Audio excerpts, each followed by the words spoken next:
मेरी बेटी का नाम मौमिता था। मुझे मेरी बेटी पर बहुत गर्व था।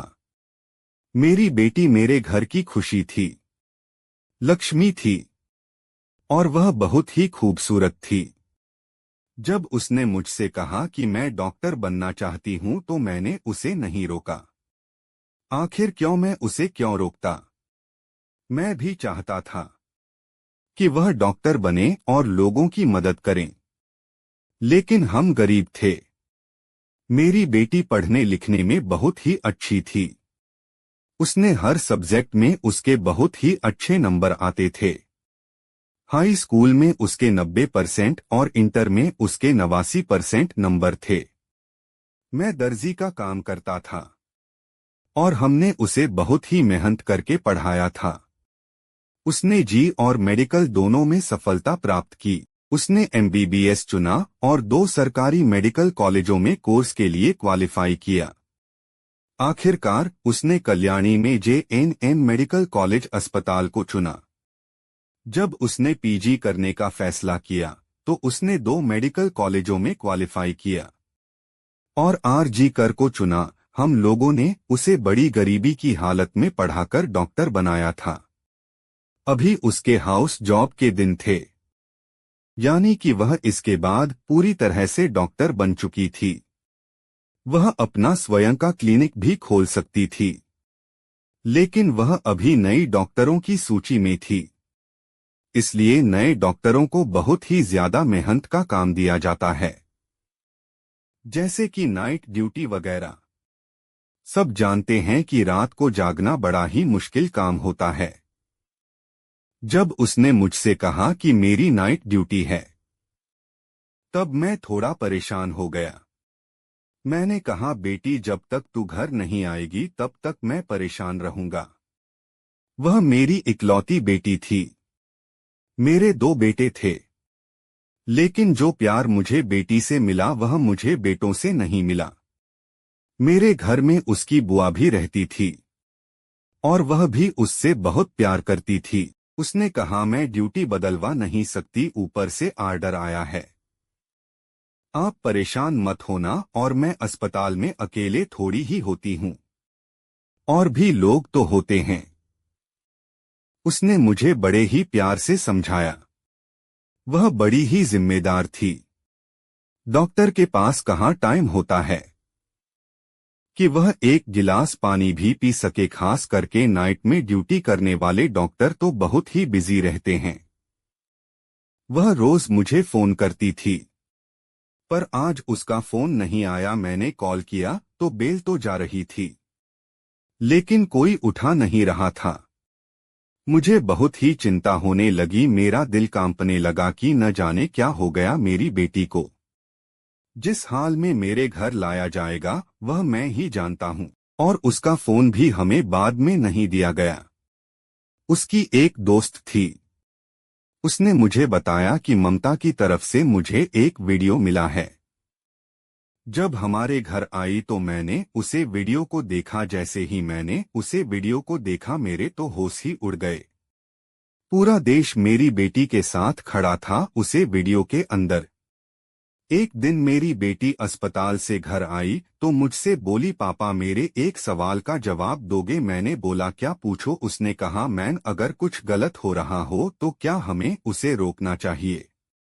मैंने कहा, हाँ, बिल्कुल रोकना चाहिए। क्यों नहीं रोकना चाहिए? यह तो भगवान भी करता है कि हमेशा सच्चाई का साथ देना चाहिए। ऐसा कहने के बाद वह कहीं खो गई। मैंने उसे कहा, ममता कहाँ खो गई? देख, मैंने तेरी पसंद का हलवा बनाया है। उसे हलवा बहुत पसंद था। वह उसे देखते ही बहुत खुश हो जाया करती थी। लेकिन आज वह एकदम शांत बैठी हुई थी, और कहीं कोई थी। मेरे बार बार पूछने पर भी वह कुछ नहीं बोली। थोड़ी देर बाद वह कहने लगी कि पापा, अगर यह सब रोकने की हमारे अंदर क्षमता ना हो तो उसे कैसे रोकेंगे? तो मैंने कहा, तो क्या फिर भी हमें लड़ना चाहिए? क्योंकि जब इंसान लड़ता है तो भगवान भी उसका साथ देता है। मैंने उससे पूछा, बेटा, ऐसी बातें क्यों कर रही है? तो उसने बोला कुछ नहीं मन, बस ऐसे ही एक टेस्ट था, उसमें नंबर देने के लिए कुछ ऐसी बातें हो रही थी। मुझे उसकी बातें समझ में नहीं आती थी, लेकिन जब भी वह मुझे कुछ पूछने की कोशिश करती थी तो मैं उसे बहुत ही अच्छी तरीके से जवाब देने की कोशिश करता था। हम बहुत ही गरीब थे। मैं दर्जी था। दिन रात कपड़े सील सील कर बेटी की फीस के लिए पैसे इकट्ठा किए थे। मौमिता अपने माता पिता को ढेर सारी खुशियां देना चाहती थी। उसने हाल ही में अपना घर रिपेयर करवाया था और एक कार खरीदी थी। परिवार गरीबी से उबर रहा था। 8 अगस्त की रात 31 वर्षीय महिला डॉक्टर ने अपनी ड्यूटी पूरी करने के बाद अपनी रात की शिफ्ट खत्म की। रात 2 बजे उन्होंने अपने साथी डॉक्टरों के साथ रात का खाना खाया। 36 घंटे लगातार काम करने के बाद डॉक्टर ने अस्पताल स्टाफ के लिए बनाए गए डॉक्टर के विश्राम कक्ष में आराम करने का निर्णय लिया। उन्हें 36 घंटे लगातार काम करने के लिए मजबूर किया गया और यातना का सामना करना पड़ा। लेकिन उन्हें नहीं पता था कि यह आखिरी बार था जब वे शांति और सुरक्षा के साथ आंखें बंद कर रही थीं। उसने सोने से पहले मुझे फोन भी किया था कि आप सो जाओ, मैं सुबह आ जाऊंगी। उसकी ड्यूटी सुबह 8 बजे तक रहती थी और वह 9 बजे तक घर आ जाया करती थी क्योंकि हॉस्पिटल से घर आने में 1 घंटा लगता था। मैं उस रात आराम से सो गया। मुझे नहीं पता था कि आज के बाद मुझे फिर कभी सुकून की नींद नहीं आएगी। अगली सुबह जब मेरी आंख खुली तो मैंने समय देखा तो 9:30 बज रहा था। मैं जल्दी से उठा और उसके कमरे की तरफ जाने लगा, यह सोचकर कि लगता है कि वह आ गई है और अपने कमरे में जाकर सो गई होगी। लेकिन मैंने जैसे ही कमरे में पहुंचा तो वह वहां पर भी थी। मैंने पूरे घर में देखा, वह कहीं नहीं थी। मैंने सोचा शायद आज देर हो गई होगी, काम ज्यादा होगा इसलिए नहीं आई, लेकिन ऐसा पहले कभी नहीं हुआ था। मैंने उसे कॉल किया तो बेल तो जा रही थी लेकिन कोई उठा नहीं रहा था। मैंने कई बार फोन ट्राई किया लेकिन कोई भी जवाब नहीं मिल रहा था। मेरा मन अंदर ही अंदर बहुत घबरा रहा था कि आखिर आज ऐसा क्या हुआ जो वो फोन नहीं उठा रही थी। तभी मुझे याद आया कि उसकी सहेली का नंबर ट्राई करके देखता हूं कि वह कहाँ है और फोन क्यों नहीं उठा रही है। मैंने कॉल किया तो उसकी सहेली ने फोन उठाया तो मैंने उससे कहा, बेटा मौमिता कहाँ है और वह फोन क्यों नहीं उठा रही, मेरी उससे बात कर दे। तो उसने कहा, मौमिता कहीं मिल नहीं रही। मैंने सोचा वह मजाक कर रही है, लेकिन उसने फिर से मुझसे कहा, अंकल मौमिता मिल नहीं रही है, शायद कहीं गई होगी, हॉस्पिटल में ही होगी कहीं। हॉस्पिटल बहुत बड़ा तो ढूंढने में टाइम लगेगा। वह जैसे ही मुझे मिलेगी मैं आपको कॉल करूंगी। इतना कहकर उसने फोन काट दिया। थोड़ी देर बाद फोन आया और उसने कहा, अंकल आप जल्दी से हॉस्पिटल आ जाओ। वह बहुत ही घबराई हुई लग रही थी। मैंने पूछा, क्या हुआ बेटा, मौमिता कहाँ? मेरी उससे बात तो करवा दे डॉट। वह रोते हुई बोली, आप जल्दी से हॉस्पिटल आ जाओ। मैं बहुत ही घबरा गया कि अचानक ऐसा क्या हो गया जो उसने अर्जेंट में बुलाया। मैं जल्दी ही हॉस्पिटल पहुंचा। मौमिता ने मुझे अपने सारे स्टाफ से और दोस्तों से मिलवाया था, तो मैं सबको थोड़ा बहुत जानता था। मैं रिसेप्शन पर गया और पूछा, आपकी डॉक्टर मौमिता कहाँ है? तो उन्होंने कहा, ऊपर दूसरी मंजिल पर चले जाओ, वह वहीं है। मुझे बहुत अजीब लगा जिस तरीके से उन्होंने मुझे बताया। मैं जल्दी से दूसरी मंजिल पर पहुंच गया। मैं जैसे ही वहां पहुंचा तो देखा कि उसकी दोस्त सामने खड़ी थी और वहां इतनी भीड़ थी कि पैर रखने तक की जगह नहीं थी, मानो कि कोई चीज मुफ्त में बट रही हो या फिर कोई बहुत बड़ी बात हुई हो। यहाँ पर इतने लोग क्यों इकट्ठा हुए हैं? आखिर बात क्या है? उसकी दोस्त ने मुझे देखा और रोती हुई मेरे पास आई और कहने लगी, अंकल ये क्या हो गया, मैं वहां पर नहीं थी। अगर होती तो कुछ न कुछ जरूर करती। मैंने कहा, आखिर हुआ क्या है? मौमिता कहाँ है? उसने मुझसे रोते हुए बताया कि मौमिता अब इस दुनिया में नहीं रही। मुझे लगा मैंने ठीक से सुना नहीं। बेटा, तू क्या कह रही है? लेकिन मैंने जो सुना था वो सच था। यह बात मेरे दिल को अंदर से कुरेद रही थी। मेरी हालत ऐसी हो गई मानो मैं जिंदा लाश बन गया और मैं वहीं पर गिर गया। थोड़ी देर बाद एक आदमी मेरे पास आया। उसने कहा, आप ही हैं मौमिता के पिता? मैंने हाँ में सिर हिलाया। वह बोला, मौमिता के साथ बहुत बुरा हुआ। वह मुझे बताने लगा कि आखिर ममता को क्या हुआ। वह मुझे ऐसी ऐसी बातें बता रहा था जो आप अपनी बेटी के बारे में कभी नहीं सुनना चाहेंगे। दुनिया का कोई भी बाप अपनी बेटी के बारे में ऐसी बातें नहीं सुनना चाहेगा जैसी कि वो मुझे बता रहा था। जब उसने कहा 20 लोग थे, तो मैं उसकी तरफ हैरान होकर देखने लगा। क्या 20 लोग थे? क्या किया? आखिर क्या हुआ मेरी बेटी के साथ? वह मुझे पहले ही बता चुका था, लेकिन मुझे अब समझ आ रहा था कि क्या अनर्थ हो गया मेरी लाडली के साथ। जब मुझे मेरी बेटी मिली तो उसकी हालत देखकर मेरे पैरों के नीचे से जमीन खिसक गई। अंततः अपनी बेटी का शव देखने की अनुमति मिली तो मैं दंग रह गए। डॉक्टर की लाश नग्न अवस्था में पाई गई।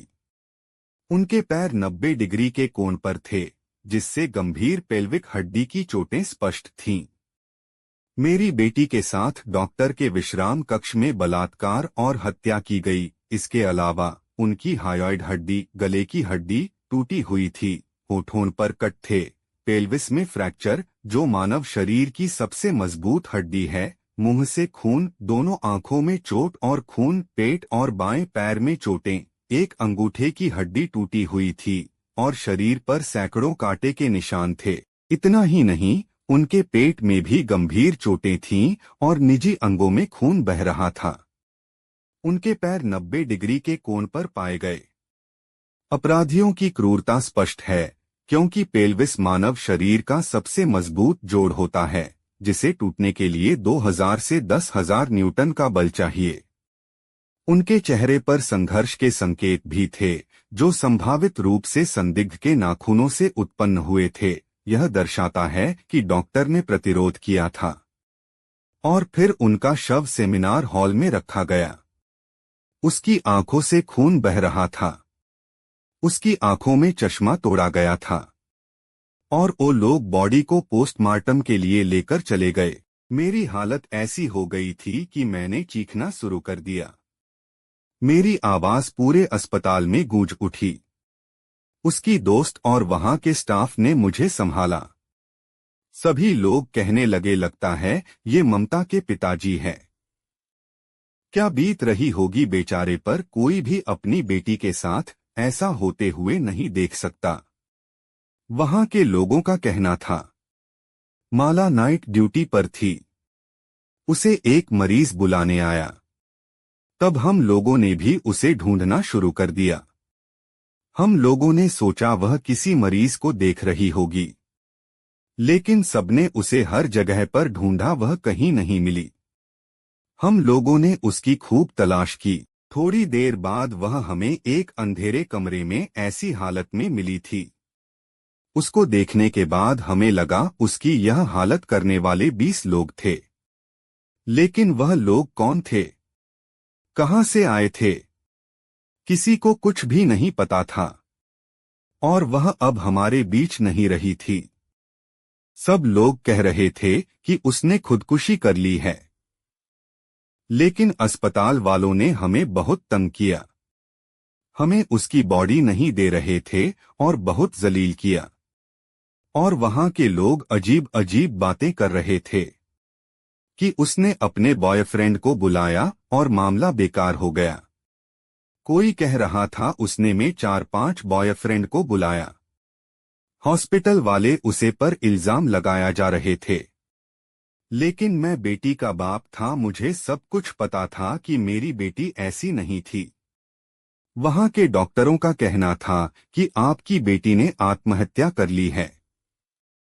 लेकिन मेरी बेटी ऐसा बिल्कुल भी नहीं कर सकती थी। बेटी का सपना गोल्ड मेडल हासिल करने का था। मैंने बेटी को पढ़ाने के लिए दिन रात मेहनत की। बेटी ने भी पढ़ाई में कोई कसर नहीं छोड़ी। जिंदगी भर परिवार ने संघर्ष किया। बेटी ने कोलकाता के घनी आबादी वाले उपनगर सोदेपुर से आरजी कर तक का सफर तय किया। अब बेटी की बारी परिवार का कर्ज चुकाने की थी, लेकिन वह अपने माता पिता का जीवन बेहतर बनाए बिना ही इस दुनिया से चली गई। वहां के डॉक्टरों ने रिपोर्ट में लिखा था, डॉक्टर ममता ने आत्महत्या कर ली थी। लेकिन वह ऐसा कैसे कर सकते हैं? घर से हंसती हुई निकली थी और मन में ढेर सारे सपने लेकर निकाली थी। आखिर ऐसा इंसान खुद किसी कैसे कर सकता है?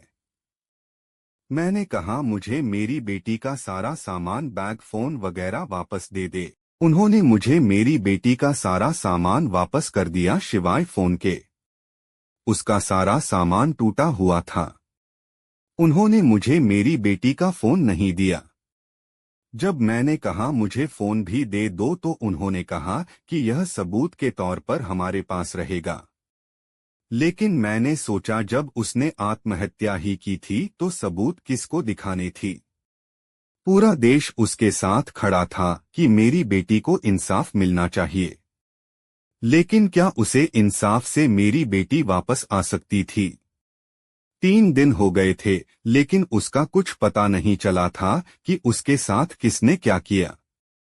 लोग सड़कों पर धरना दे रहे थे कि डॉक्टर मौमिता को इंसाफ मिलना चाहिए। 15 अगस्त की रात लगभग 7,000 लोग अपराध स्थल पर गए और सबूतों को नष्ट करने की कोशिश की। सोचिए, 7,000 लोग अस्पताल में आए ताकि अपराध के सबूतों को मिटाया जा सके।